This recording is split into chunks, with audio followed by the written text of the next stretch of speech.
Introductory note.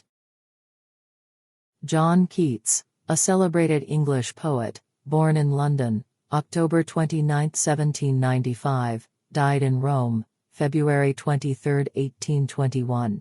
His father, the proprietor of a livery stable, died when his son was 9 years of age, leaving a moderate competence to his family. The lad and his 2 brothers were sent to a good school at Edmonton, kept by the father of Charles Cowden Clarke. At 15 he was removed from school, and apprenticed to a surgeon. He carried with him from school a little Latin, and apparently no Greek, a somewhat notable circumstance when taken in connection with the fact that his principal poems are imbued with the spirit of Grecian poesy.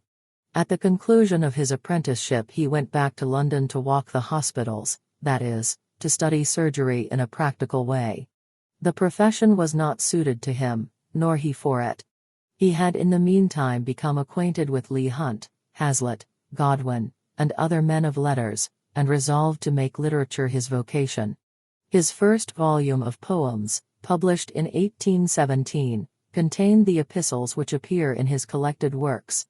The poem Endymion, published in 1818, was sharply criticized in Blackwood and the Quarterly Review.